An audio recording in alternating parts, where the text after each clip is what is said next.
Shalom semuanya. Pernah gak sih kalian sadar kalau dalam sehari kita bisa menghabiskan waktu berjam-jam hanya untuk menatap layar gawai ini? Bagi kita sebagai mahasiswa atau pelajar, mungkin teknologi itu menjadi kebutuhan kita. Tapi apakah dengan teknologi kita bisa membangun rohani kita? Atau malah sebaliknya?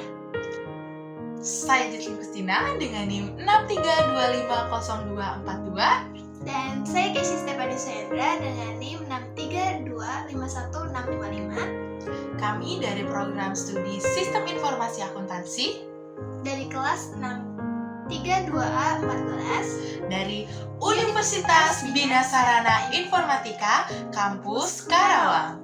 Di video kali ini, untuk memenuhi tugas mata kuliah pendidikan agama Kristen, kami ingin membagikan sebuah presentasi video mengenai implementasi nilai-nilai iman Kristen dalam penggunaan teknologi di kehidupan mahasiswa. Yuk kita Tonton simak bersama-sama.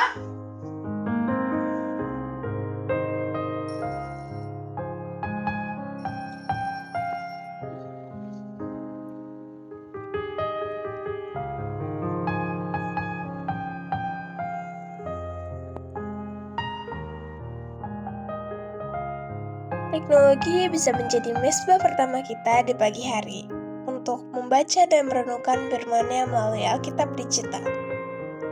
Namun teknologi hanyalah sebuah alat yang bagaimana kita sebagai penggunanya yang akan mengarahkannya, baik itu untuk menjadi sesuatu yang positif maupun negatif. Efesus 5 ayat 15 sampai yang ke-16 mengingatkan kita untuk mempergunakan waktu yang ada sebaik mungkin. Hari-hari ini tanpa kita sadari, waktu kita seringkali dicuri oleh algoritma yang ada di media sosial.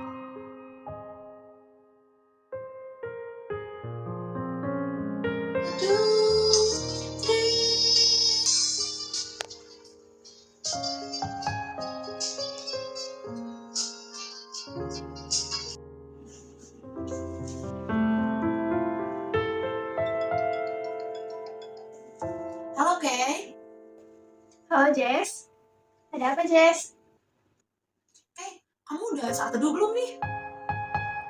Udah dong Jess, kalau kamu gimana? Udah dong. Oh iya, jangan lupa ya baca renungan hariannya. Iya Jess. Oke deh, see you Kay. Iya, see you juga Jess. Teknologi merupakan sarana komunikasi. Melalui video sebelumnya kita melihat bahwa kita bisa saling mengingatkan hal yang positif.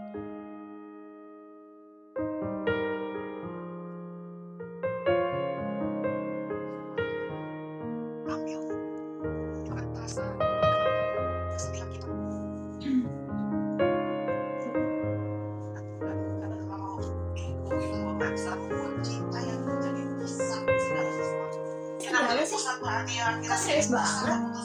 Oh, biasa. Ini lagi ngejar ketinggalan ibadah online yang minggu lalu. Kan daripada gabut gitu nunggu dosen kelas selanjutnya. Sejam lagi kan? Mending dengerin ini gitu. Mau barengan nggak? Daripada tadi scroll TikTok gak jelas kan? Yuk. Ini Pak Andreas nih. Tantangan terbesar di era digital ini adalah kehilangan kendali atas diri kita sendiri. Jika kita tidak waspada dengan handphone bisa membuat kita kecanduan dan lupa waktu. Namun di situasi yang lain, kita terhubung kembali atau memiliki jembatan agar tetap bersekutu ataupun beribadah kepada Tuhan. Roma 12 ayat yang kedua yang mengingatkan janganlah menjadi serupa dengan dunia ini. Ini mengingatkan kita bahwa kita harus memiliki fondasi atau integritas yang kuat untuk mempergunakan handphone dengan bijak. Kita mendukung bersama-sama pelayanan Tuhan di tempat ini, kita berikan persembahan kita. Baik, Perkembangan teknologi memungkinkan bagi setiap kita untuk melakukan ibadah dan persembahan secara online, dimanapun dan kapanpun. Tuhan tidak melihat alat apa yang kita gunakan sebagai perantara untuk memuji dan membesarkan namanya. Tuhan melihat kedalaman hati kita, bagaimana kesungguhan hati kita dalam memuji, membesarkan, dan mendengarkan firman-Nya. Dan begitu pula saat persembahan. Saat persembahan, Tuhan melihat kerelaan hati kita, dan kita apakah memberikannya dengan sukacita atau tidak. Seperti pada 2 Korintus 9 ayat yang ke-7. Berpengharaplah kepada Tuhan, hai Israel, sebab pada Tuhan ada kasih setia. Bagus banget nih, harus di-share.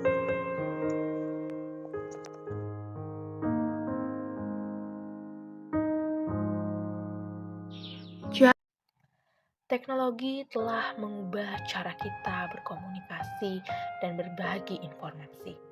Sebagai orang percaya, kita dapat memanfaatkannya untuk tujuan yang baik.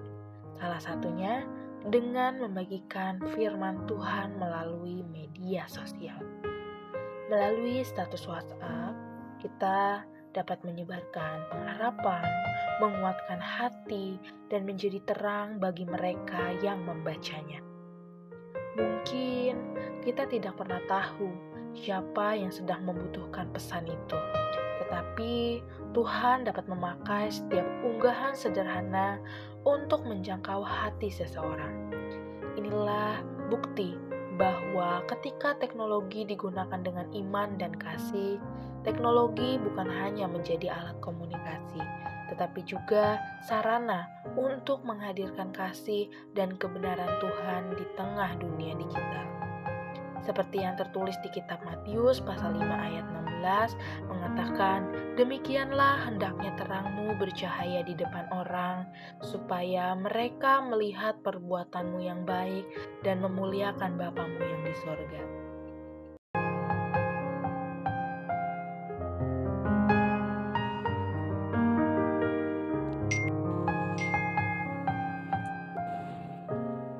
Oh iya, udah waktunya ibadah nih.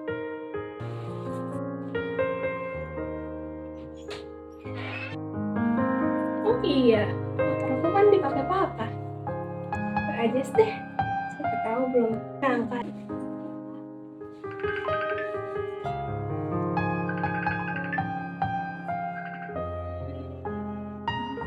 Halo, Kay.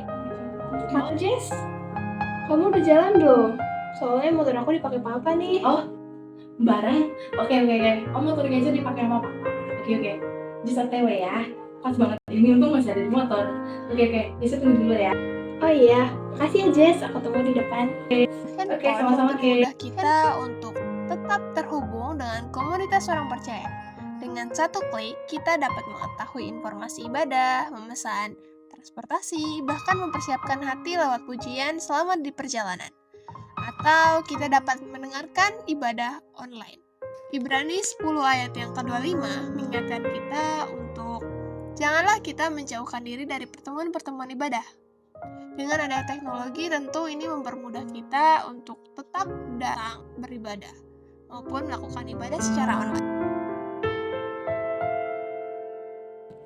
Akhirnya kita nyampe juga. Udah malam banget lagi.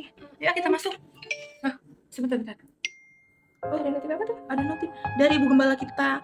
Oh, kita minggu depan bakalan ada pelayanan di Lapas Akarawang. Kebetulan Kita bisa jadi berkat juga nggak sih di situ? betul. Yuk, kita langsung scan aja di dananya ya. Yuk, kita masuk dulu. Jarak bukan lagi penghalang untuk berbagi kasih. Melalui teknologi, kita dapat mengirim harapan, doa, penguatan, dan bantuan kepada mereka yang membutuhkan. Di balik setiap layar, Tuhan dapat memakai tangan kita untuk menjadi saluran berkat, membuktikan bahwa kasih-Nya mampu menjangkau siapapun dan dimanapun. Galatia pasal 6 ayat 10 mengatakan, "Karena itu, selama masih ada kesempatan bagi kita, marilah kita berbuat baik kepada semua orang, tetapi terutama kepada kawan-kawan kita seiman." Oke, banyak banget. Kamu udah ketemu belum outline-nya? Belum lagi. Belum, coba yuk kita cari. Aku cari di sini, nanti kamu cari di HP ya. Mana ya? Outline-nya kok belum ketemu, coba. Bagaimana? Kamu udah ketemu belum, Kay? Nah, ini nih. Gimana? Kerangka tugas dari udah keluar. Oh, udah keluar. Bantu banget sih ini buat paham strukturnya. Coba izin aku lihat ya. Hmm, Wah, bener-bener bantu banget buat tugas kita. iya kan? Keren kan? Hmm. Tapi ya kita harus ingat ya, kita pakai ini tuh ya hanya untuk paham konsepnya dan juga cari-cari referensinya. Ya bukan langsung kopas mentah-mentah gitu loh. Tapi kita harus jujur. Makasih ya. Nah, iya betul banget. Teknologi dan kecerdasan buatan atau AI merupakan anugerah yang dapat membantu kita belajar, berpikir, dan juga berkembang. Sebagai mahasiswa Kristen, kita dipanggil untuk menggunakan AI dengan bijaksana sebagai alat untuk memahami materi, mencari referensi, dan juga mengembangkan ide, bukan untuk melakukan plagiarisme atau mengabaikan kejujuran. Hikmat sejati tetap berasal dari Tuhan, dan integritas harus selalu menjadi dasar dalam setiap karya yang kita hasilkan. Amsal pasal 2 ayat 6 mengatakan, "Karena Tuhanlah yang memberikan hikmat, dari mulutnya datang pengetahuan dan kepandaian." Dari pembahasan yang telah kami sampaikan, kita dapat memahami bahwa teknologi bukanlah sesuatu yang bertentangan dengan iman. Justru, teknologi merupakan hasil perkembangan ilmu pengetahuan yang dapat menjadi sarana untuk memuliakan Tuhan apabila digunakan dengan bijaksana. Nah, melalui teknologi, kita dapat semakin dekat dengan firman Tuhan, kemudian belajar dengan penuh integritas, tetap terhubung dalam persekutuan, dan juga menjadi berkat bagi sesama. Namun, kita juga harus bijaksana agar tidak terjebak pada penyalahgunaan teknologi yang dapat menjauhkan kita dari Tuhan. Karena itu, sebagai generasi digital, marilah kita menggunakan setiap kemajuan teknologi dengan hati yang takut akan Tuhan, sehingga setiap hal yang kita lakukan dapat membawa kemuliaan bagi namanya. Seperti yang tertulis dalam 1 Korintus pasal 10 ayat 31, "Jika engkau melakukan sesuatu yang lain, lakukanlah semuanya itu untuk kemuliaan Allah." Terima kasih, Tuhan Yesus memberkati.